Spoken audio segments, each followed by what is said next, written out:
Commençons simplement par là. J'avais toutes les raisons de ne pas accepter et aucune bonne raison de dire oui. Mais quand oncle Joe m'a appelé la semaine avant Noël et m'a demandé si je viendrais à la réunion de famille cette année, j'ai hésité juste assez longtemps pour qu'il l'entende dans ma voix. Cette infime pause qui signifiait peut-être. Il a dit que tout le monde serait chez mes parents, que ce serait peut-être le bon moment pour laisser tomber les choses et essayer d'aller de l'avant.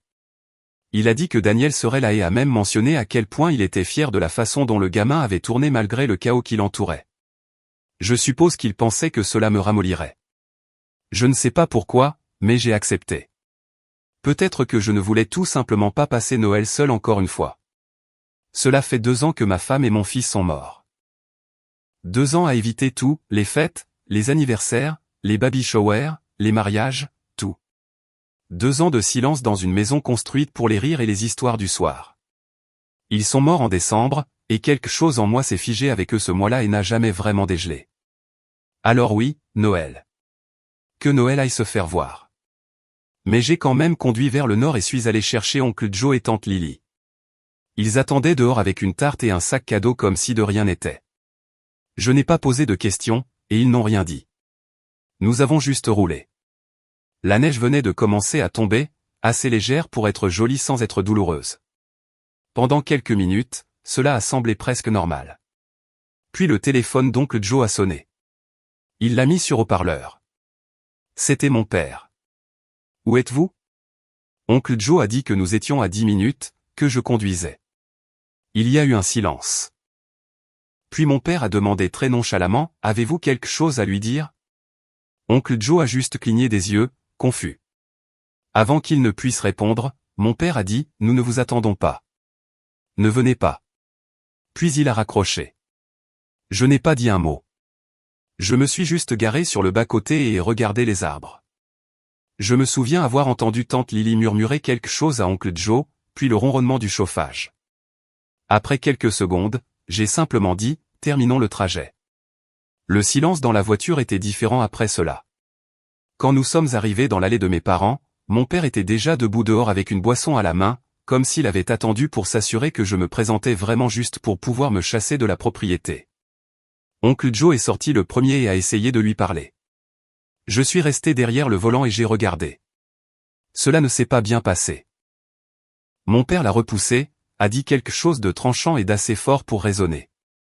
Puis il a regardé la voiture comme s'il voulait la brûler avec moi dedans. Je n'ai pas bougé. Au bout d'1 minute, je suis sorti de l'allée et suis parti. J'ai passé le réveillon de Noël seul dans une maison de location au bord du lac. Pas de sapin, pas de lumière, rien. Juste le froid dehors et la douleur familière à l'intérieur. J'étais assis sur le canapé à regarder la bouteille que je n'avais pas ouverte quand oncle Joe a envoyé la vidéo. Je ne l'ai pas ouverte tout de suite. Je pensais que ce serait peut-être quelque chose de gentil, peut-être Daniel qui disait bonjour ou un clip d'eux en train d'ouvrir des cadeaux. J'ai attendu. Puis la curiosité a pris le dessus. C'était une vidéo du salon. Daniel devait l'avoir filmée à leur insu. La voix de mon père est passée clairement, même par-dessus le cliquetis des verres. Pourquoi avons-nous besoin de ce loser? C'est de la merde. Ma mère a ri la première. Ma sœur s'est jointe à elle juste après comme si c'était répété. Ils souriaient tous, riaient, s'amusaient en traînant mon nom dans la boue. Je suis resté assis là, le téléphone toujours à la main, laissant les mots s'imprégner. Ce qu'ils ne savaient pas, ce que personne d'entre eux n'aurait pu prévoir, c'est que 2 jours plus tard, ils le regretteraient tous. Chaque mot. Parce que la seule chose qu'ils avaient oubliée, la seule chose que je n'avais jamais dite à voix haute, c'est que je payais pour tout en silence en arrière-plan. Chaque dollar de la rénovation de la maison. Chaque chèque pour les rénovations du tout nouvel appartement de ma sœur. Chaque cadeau dont il se vantait de lui offrir était mon argent. Et maintenant, j'en avais fini. Mais ce n'était même pas le début de ce qui allait arriver. Je n'ai même pas attendu le lendemain. Au moment où j'ai regardé cette vidéo et entendu mon père dire que j'étais de la merde pendant que ma mère et ma sœur riaient comme s'ils venaient de raconter la meilleure blague du monde, quelque chose a fait tilt. Pas d'une manière dramatique et cinématographique, plutôt comme un changement silencieux, comme si j'avais tenu une corde brûlante et que j'avais finalement réalisé que je pouvais simplement la lâcher. J'ai ouvert mon ordinateur portable, j'ai sorti les emails de l'entrepreneur qui travaillait sur l'appartement de ma sœur, et j'ai envoyé un message lui disant que les paiements étaient terminés. Arrêtez tous les travaux. Annulez toutes les commandes en cours. Si quoi que ce soit n'était pas remboursable, envoyez-moi la facture finale et laissez-les se débrouiller avec. Je n'ai pas expliqué. Je ne connaissais plus personne. L'appartement était une blague depuis le début. Ma sœur a dit à tout le monde que nos parents le lui avaient donné, donnant l'impression d'une sorte de bénédiction intergénérationnelle, alors qu'en réalité, chaque dollar qui y est entré était le mien, en silence. J'étais le guichet automatique invisible, le réparateur, celui qui était toujours censé contribuer et ne jamais se plaindre. Au moment où j'ai terminé l'email, j'avais 10 appels manqués, la plupart d'elles, quelques-uns de ma mère, puis un d'un numéro que je ne reconnaissais pas. Je n'ai répondu à aucun d'eux. Vers midi, oncle Joe a appelé. J'ai répondu surtout parce que c'était la seule personne de la famille qui ne jouait pas la comédie pour quelqu'un. Il ne m'a pas demandé comment j'allais. Il a juste soupiré et a dit « Tu as vu la vidéo ?» Apparemment, Daniel, voulant bien faire, leur avait remontré le clip après le dîner. Ils pensaient que si eux-mêmes le voyaient, ils se rendraient compte à quel point c'était dégoûtant. Au lieu de cela, cela a mal tourné. Ma mère a essayé d'en rire, disant que ce n'était qu'une remarque stupide et que les familles plaisantaient comme ça. Ma sœur a levé les yeux au ciel et a dit quelque chose sur le fait que j'avais besoin d'une thérapie. Mon père n'a rien dit. Il est juste resté là à regarder l'écran. Puis il s'est retourné et est monté à l'étage sans un mot. Pas d'excuses, rien. Juste disparu. Cela aurait été suffisant, vraiment. Mais ensuite, Daniel a dit qu'il partait. Il leur a dit en face qu'il en avait assez de faire semblant que tout cela était normal. Que grandir dans leur maison ressemblait plus à être choisi pour une émission de télé-réalité qu'à faire partie d'une famille. Que le seul qui lui ait jamais parlé comme à une personne, c'était moi. Cela a manifestement touché un nerf sensible. Tante Lily a essayé de calmer les choses, mais Daniel avait déjà préparé un sac de sport. Il m'a appelé depuis une station-service à 10 minutes de là et m'a demandé si je pouvais venir le chercher. Je n'ai pas hésité. Il n'a pas posé beaucoup de questions quand je suis arrivé. Il est juste monté dans la voiture, a regardé par la fenêtre pendant la majeure partie du trajet et m'a remercié quand nous sommes revenus à l'endroit. Je lui ai donné la couverture supplémentaire et lui ai dit que le canapé avait été déplié. C'était tout. Pas de discours, pas de moment de rapprochement bizarre, juste réel. Vers minuit, j'étais à moitié endormi sur le canapé quand il a parlé. « Tu les as vraiment coupés ?» J'ai dit « Oui, je le pensais. » Il a hoché la tête et a dit « Ben, je suis partant. » Je n'étais pas sûr de ce qu'il voulait dire, mais le lendemain matin, j'ai découvert. Il était au téléphone avec ma mère. Elle avait dû l'appeler en s'attendant à ce qu'il arrête la médiation, rentre à la maison et m'emmène avec lui. Elle pensait probablement qu'elle pourrait le culpabiliser pour qu'il revienne à la maison comme elle le faisait quand nous étions enfants. Mais Daniel avait quelque chose pour elle, quelque chose auquel elle ne s'attendait pas du tout. Il lui a demandé si elle s'était jamais demandé pourquoi l'agence d'adoption avait refusé de placer un autre enfant chez eux après lui. Il y a eu un long silence. Je pouvais l'entendre balbutier à l'autre bout du fil, essayant d'inventer quelque chose, de l'argent, l'âge, le timing, toutes les excuses habituelles. Puis Daniel l'a lâché. Il lui a dit qu'il avait trouvé les rapports. Il a commencé à creuser il y a 1 an quand il a eu 18 ans. Il y avait des déclarations écrites d'enseignants, d'un voisin, même d'un conseiller scolaire, des plaintes de négligence émotionnelle, d'abus passifs, des déclarations disant qu'il semblait renfermé, qu'il avait peur de s'exprimer, qu'il observait toujours les adultes dans la pièce comme s'il attendait que quelque chose tourne mal. La seule raison pour laquelle cela n'est pas allé plus loin était que Daniel n'arrêtait pas de dire que tout allait bien. Il avait peur d'être renvoyé dans le système. Il pensait que s'il souriait et faisait ce qu'il voulait, il pourrait rester en sécurité. Il a dit qu'il les avait couverts, et maintenant il le regrettait. Je suis resté assis là et j'ai écouté Daniel démolir tranquillement la dernière illusion qu'ils avaient d'être de bonnes personnes, et ils ne se sont toujours pas excusés. Ils ont juste raccroché. C'est à ce moment-là que j'ai réalisé qu'ils n'allaient pas changer. Aucun d'eux. Ils n'étaient capables d'aimer que ce qui avait l'air bien à l'extérieur. Pas les gens, juste les images. Mais ce qu'ils ne savaient pas, c'est que leur image allait s'effondrer. Parce qu'une chose que je ne leur ai jamais dite, l'appartement n'était pas au nom de ma sœur. Il était au mien, et j'avais d'autres projets. 2 heures après cet appel, j'ai reçu un texto de ma sœur. Tout en majuscule, qu'est-ce que tu as fait? Les entrepreneurs viennent de partir en plein milieu du chantier. Je n'ai pas de cuisine. Je n'ai pas répondu. Elle a enchaîné avec une série de messages, certains en colère, d'autres à la limite de la mendicité. Je les ai juste laissés s'accumuler. Ce qu'elle ne savait pas, c'est que je ne me retirais pas seulement de la rénovation. Je retirais tout l'appartement de sous ses pieds. Elle pensait que nos parents le lui avaient donné, mais ils n'avaient pas ce genre d'argent. C'était mon argent. J'ai payé la compte, le prêt hypothécaire, les taxes. Je l'ai mis à mon nom parce qu'il disait qu'il ne voulait pas qu'elle le gâche et le perde dans une arnaque. À l'époque, je croyais qu'ils avaient de bonnes intentions. Ce matin-là, j'ai appelé mon avocat et je lui ai dit de mettre le bien en location, pas en vente. Je ne voulais pas faire une rupture nette. Je voulais que l'endroit reste à moi. Je voulais qu'elle sache chaque fois qu'elle passait devant l'immeuble que cela aurait pu être à elle si elle avait juste gardé sa bouche fermée et était restée humaine pour une fois. À midi, l'annonce était en ligne. Au dîner, j'avais 3 offres. Pendant ce temps, de retour chez mes parents, tout s'effondrait. Daniel a commencé à me transférer des textos. Ma mère avait essayé d'appeler les services de protection de l'enfance, CPS, affirmant que je l'avais enlevé. L'agent qui m'a appelé était confus. Daniel était légalement un adulte, vivant où il voulait, et clairement pas en danger. Ils ont clos le dossier avant même qu'il ne commence. Ce soir-là, j'ai dit à Daniel que j'avais un autre plan. Un dernier, celui qui brûlerait le pont si complètement qu'il ne penserait jamais à le traverser à nouveau.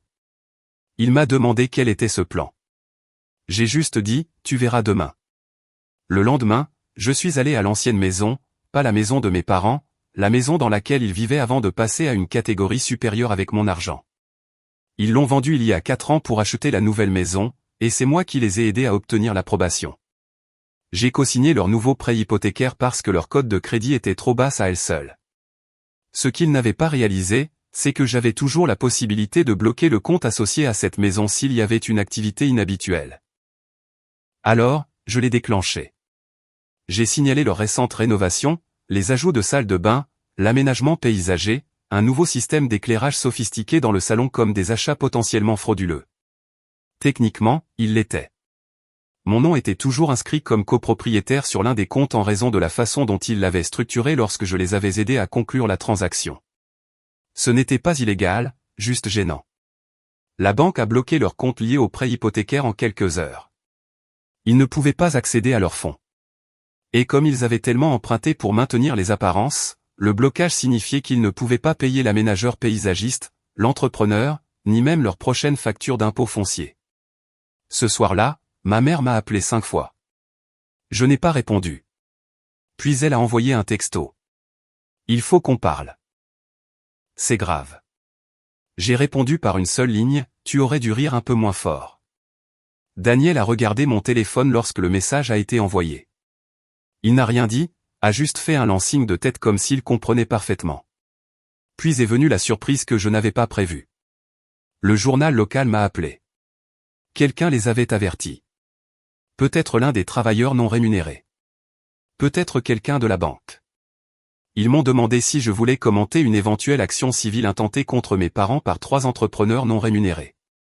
J'ai dit non, mais je leur ai envoyé un dossier, des emails, des reçus, des enregistrements, tous les mensonges sournois qu'ils ont jamais racontés sur le manque d'argent tout en dépensant des milliers de dollars en décoration de créateurs. Ils ont publié l'article 2 jours plus tard. Pas en première page, mais suffisamment visible. Le titre disait « Une famille charitable est poursuivie par des propriétaires de petites entreprises, ils me doivent encore 14 000 $. Les gens ont commencé à en parler à l'église et sur le groupe Facebook du quartier. Même la station de radio locale l'a mentionné dans un petit segment d'actualité communautaire. Leur réputation, ce masque soigneusement entretenu de générosité de la classe moyenne, a commencé à se fissurer sous leurs yeux. Ils n'avaient aucune idée que j'étais derrière tout ça. Pas encore. 3 jours après la publication de l'article, les choses ont dégénéré rapidement. Apparemment, mon père s'est présenté à la banque avec un dossier de documents essayant de prouver qu'il était le seul propriétaire de la maison et que je n'avais pas le pouvoir de bloquer les comptes. Le directeur de la banque a examiné les documents et a calmement souligné qu'il avait signé un document me donnant un accès conjoint lorsque nous avions besoin de mon aide pour conclure la transaction. Il s'est tellement mis en colère qu'il a été escorté dehors. Daniel et moi l'avons seulement découvert parce que quelqu'un l'a filmé et l'a publié sur le groupe de quartier local. Il avait l'air déchaîné dans la vidéo, le visage rouge, criant à la trahison, agitant des papiers comme un théoricien du complot. La légende disait, quand le crédit de papa touche le fond. Elle a été partagée des centaines de fois. Le lendemain matin, les textos ont cessé. Pas d'appels téléphoniques en colère, pas de messages vocaux coupables, pas de paragraphes dramatiques sur la façon dont je détruisais la famille. Rien. Alors, je savais que quelque chose allait arriver, et j'avais raison. Cet après-midi-là, une lettre est arrivée à ma maison de location. Pas de timbre, pas d'enveloppe, juste une seule feuille de papier pliée avec mon nom sur le devant. Daniel a dit qu'il l'avait trouvée scotchée à la porte d'entrée. Elle était écrite de la main de ma sœur. À l'intérieur, il était écrit « Félicitations. Tu nous as enfin détruits. J'espère que ça en valait la peine. Tu auras des nouvelles de notre avocat. » J'ai ri. Il n'avait pas les moyens de se payer un avocat, mais ce n'était pas la surprise. Ce soir-là, j'ai reçu un appel téléphonique de quelqu'un dont je n'avais pas entendu parler depuis des années. Elle s'appelait Aaron, mon ex-petite amie, celle d'avant ma femme. Nous sommes sortis ensemble à l'université. Nous nous sommes séparés en bons termes, nous sommes restés en contact lâche, principalement par le biais de commentaires occasionnels sur les médias sociaux. Elle a dit qu'elle avait vu mon nom dans l'article. Puis elle m'a dit quelque chose qui m'a retourné l'estomac. Il y a 2 ans, quelques mois après l'accident qui a tué ma femme et mon fils, mes parents l'ont contacté. Ils lui ont dit que je sombrais, que je buvais trop, que je m'isolais, qu'ils étaient inquiets pour ma santé mentale. Ils lui ont demandé de me parler, d'essayer de me ramener à la stabilité, ses mots, pas les miens. Elle ne l'a jamais fait. Elle a trouvé ça étrange. Elle ne m'avait pas parlé depuis 5 ans, mais elle s'est toujours posé la question. Quand elle a vu l'article, elle a compris. Elle pensait juste que je devrais le savoir. J'ai raccroché et je suis resté assis là pendant un moment, sans rien dire. Daniel a finalement demandé ce qui n'allait pas. Je lui ai dit, il n'était pas seulement égoïste. Il n'était pas seulement manipulateur. Ils avaient essayé de contrôler mon histoire en dehors de la famille, me dépeignant comme instable, semant des graines, protégeant leur image avant même que j'ouvre la bouche. J'ai dit à Daniel que j'en avais assez de réagir. Désormais, je contrôlerai le rythme. Alors, j'ai fait un dernier geste. J'ai appelé le type qui s'occupait des relations publiques de l'entreprise que j'ai vendue il y a quelques années. Je lui ai versé des honoraires élevés pour qu'il élabore une déclaration publique propre, calme. Rien de dramatique, juste une lettre expliquant pourquoi je rompais les liens avec ma famille sans nommer de nom et incluant subtilement les faits, leurs faux cadeaux, la manipulation financière, les années d'abus émotionnels passifs-agressifs. Je l'ai publié sur mon blog personnel, qui avait peut-être 300 abonnés. Puis j'ai discrètement payé pour une promotion ciblée de l'annonce. En 48 heures, elle est devenue virale. Les gens m'ont identifié, m'ont envoyé des messages, ont partagé leurs propres histoires. Cela a touché un nerf sensible. Et puis le coup de grâce est venu de quelqu'un que je n'attendais pas. Daniel. Il a fait sa propre vidéo. Rien de sophistiqué, juste lui assis devant la caméra en sweat à capuche, racontant l'histoire de ce que c'était que de grandir dans une maison où tout était une performance, comment il avait été adopté enfant et avait pensé qu'il avait de la chance jusqu'à ce qu'il réalise que l'amour vient avec des conditions. Il ne les a pas nommées, mais il n'avait pas à le faire. La vidéo a explosé. 500 000 vues en 2 jours. Des commentaires ont afflué de personnes qui se reconnaissaient dans son histoire. Et maintenant, le masque était publiquement tombé. Mes parents ne faisaient pas que faire face à des problèmes d'argent. Ils faisaient face à l'effondrement de leur réputation, des regards silencieux en public, des coups de froid à l'église, des appels téléphoniques non retournés d'amis avec lesquels ils avaient l'habitude de bavarder. La maison est devenue très calme, je parie. Mais je n'avais pas fini parce qu'il y avait encore une chose qu'ils ne savaient pas. Et quand ils le découvriraient, cela les frapperait plus fort que tout ce qu'ils avaient jamais connu. À présent, le silence de la maison de mes parents durait depuis près d'1 semaine. Pas d'appel téléphonique, pas de texto, pas même une publication vague sur Facebook, ce qui pour ma mère était essentiellement un signe d'arrêt cardiaque. Je les imaginais assis dans ce salon surdimensionné, entourés de meubles qu'ils devaient encore payer, regardant chaque alerte sur leur téléphone avec une crainte croissante. Ils n'avaient aucune idée que le pire n'avait même pas commencé. Vous voyez, le truc avec les gens comme ça, c'est qu'ils construisent tout sur la perception. Si les gens pensent qu'ils sont généreux, ils le sont. Si les gens pensent qu'ils sont une famille heureuse et respectable, ils le sont. Mais au moment où cette illusion est brisée, ils paniquent. Et j'avais quelque chose qui ferait plus que la fissurer. Vous vous souvenez de cette maison? Celle dans laquelle ils vivent maintenant. Elle est magnifique. Une toute nouvelle cuisine, ces petites lampes suspendues stupides au-dessus de l'îlot, l'aménagement paysager qu'ils ont payé à un pauvre type pour faire à l'automne seulement pour ne pas le payer quand l'argent s'est fait rare. Mais voici ce qu'ils ne savaient pas. La maison n'était pas à eux. Pas légalement. Quand ils m'ont demandé de co-signer le prêt hypothécaire, j'ai fait plus que simplement prêter mon nom.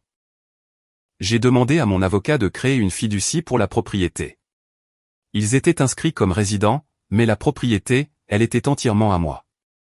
Ils n'ont jamais lu les petits caractères, alors j'ai exercé mon droit. Daniel a filmé tout ça. Nous sommes arrivés à la maison au milieu de l'après-midi. Grande pancarte rouge dans le jardin. À vendre, annonce privée, pas de visite familiale. J'ai sonné. Mon père a répondu une fraction de seconde. Il avait l'air d'être sur le point de claquer la porte, mais ensuite il a vu Daniel derrière moi avec la caméra, et je pense que l'instinct lui a dit de bien se tenir. Je lui ai remis une enveloppe. À l'intérieur, l'avis juridique, le transfert de propriété révoqué, tous les privilèges de résidence résiliés. Il a lu les premières lignées à pâli. Qu'est-ce que c'est que cette merde? Ce sont vos 30 jours, ai-je dit. Mais ne vous inquiétez pas, je suis flexible. Je vous en donne 60. Ma mère est venue à la porte derrière lui en tenant une tasse comme si elle était dans une sitcom. Elle m'a vu, puis Daniel, et a en fait commencé à dire quelque chose sur la façon dont tout cela avait été un malentendu. Je l'ai coupé. J'espère que votre nouvel endroit a un bon éclairage. Vous en aurez besoin quand vous passerez en direct et expliquerez tout ça. Daniel a souri derrière la caméra. Je pense qu'il a en fait apprécié cette partie plus que moi. Ils n'ont pas parlé. Ils sont juste restés là comme les gens le font quand ils réalisent que l'histoire qu'ils se racontent depuis des années ne se termine pas comme ils le pensaient. J'ai commencé à me retourner, mais je me suis arrêté. Oh, encore une chose, ai-je dit, en sortant mon téléphone. J'ai tourné l'écran pour qu'ils puissent le voir. C'était un email, un message simple et clair à toute la liste des invités pour la fête du 60e anniversaire de mon père. La ligne d'objet disait, un peu de clarification à propos de cette soirée. À l'intérieur, il y avait un lien vers la vidéo de Daniel et un court message de moi. Pour tous ceux qui se demandent pourquoi les choses se sont effondrées, cela pourrait vous aider. Je ne répondrai pas au message. Veuillez respecter cela. Joyeux Noël. J'ai appuyé sur envoyer juste devant eux. Puis je me suis éloigné. Daniel et moi sommes remontés dans la voiture. Nous n'avons pas beaucoup parlé. Nous avons conduit jusqu'à ce que nous arrivions à un restaurant de hamburgers juste à l'extérieur de la ville. Nous nous sommes assis dans une cabine. Il m'a finalement regardé et m'a dit, « Qu'est-ce que tu vas faire de la maison ?» J'ai haussé les épaules, pensant à la transformer en foyer de groupe. J'ai dit, la nommer d'après mon fils. Il m'a regardé pendant une seconde, puis il a commencé à rire. Pas le genre de rire fort et dramatique, juste un rire lent et honnête. Je me suis joint à lui, et pour la première fois depuis des années, Noël ne m'a pas semblé si froid. Mise à jour, 6 mois plus tard, devinez qui a essayé d'emménager dans ma maison. Eh bien, je n'avais pas l'intention de faire une mise à jour, mais quelque chose s'est produit la semaine dernière qui était trop ridicule pour ne pas le partager. Pour ceux qui ne savent pas de quoi je parle, vous pouvez trouver les publications originales sur mon profil. Pour faire court, j'ai coupé les ponts avec toute ma famille après des années de manipulation, d'ordures émotionnelles et d'une dernière catastrophe de Noël qui a tout fait basculer. J'ai donné à mes parents 60 jours pour quitter la maison qu'ils pensaient posséder. Ils ne l'ont pas fait. J'ai rendu le déménagement public et je suis parti. La vie depuis lors? Paisible, étonnamment. Daniel et moi sommes toujours proches. Il travaille à l'obtention d'un diplôme en psychologie, ce qui est tout à fait logique compte tenu de ce avec quoi il a grandi. J'ai aidé à payer ses cours, et il m'a aidé à réparer l'endroit. Le plan est toujours de transformer la maison en un foyer de transition pour les adolescents qui sortent des foyers d'accueil. L'ironie n'échappe à aucun de nous deux. Quoi qu'il en soit, voici ce qui s'est passé. Jeudi dernier, J'ai reçu un appel du gestionnaire immobilier qui supervise l'entretien de la maison pendant que nous travaillons sur les permis. Il dit, vous vous attendez à ce que quelqu'un vive dans la maison en ce moment? Non, apparemment pas. Il me dit que les équipes de nettoyage se sont présentées et ont trouvé un tas de meubles là-dedans. Genre de nouveaux trucs, des tables pliantes, des matelas bon marché, des boîtes de vaisselle que quelqu'un avait emménagées. J'y vais, j'ouvre la porte, et devinez qui est assise dans le salon comme si elle possédait les lieux. Ma sœur. Sans blague. Elle est en pantalon de yoga, sirotant une tasse de Starbucks, regardant la télévision de jour sur une chaise de camping. À côté d'elle se trouve une lampe littéralement branchée sur une rallonge sortant d'une boîte étiquetée « Cuisine fragile ». Je suis resté là et j'ai dit, tu as perdu la tête ou tu as juste oublié comment fonctionnent les adresses? Elle n'a même pas eu l'air choquée.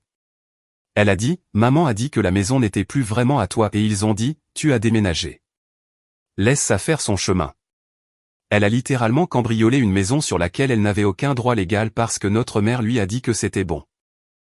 Il s'avère que mes parents lui avaient lentement fait croire que j'avais changé d'avis, que peut-être j'avais réalisé que j'avais surréagi et que j'étais passé à autre chose.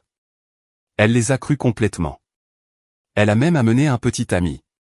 Il était dans le jardin à griller des hot-dogs sur un petit grill à charbon rouillé comme si c'était un week-end Airbnb décontracté. Alors, j'ai fait ce que toute personne saine d'esprit ferait.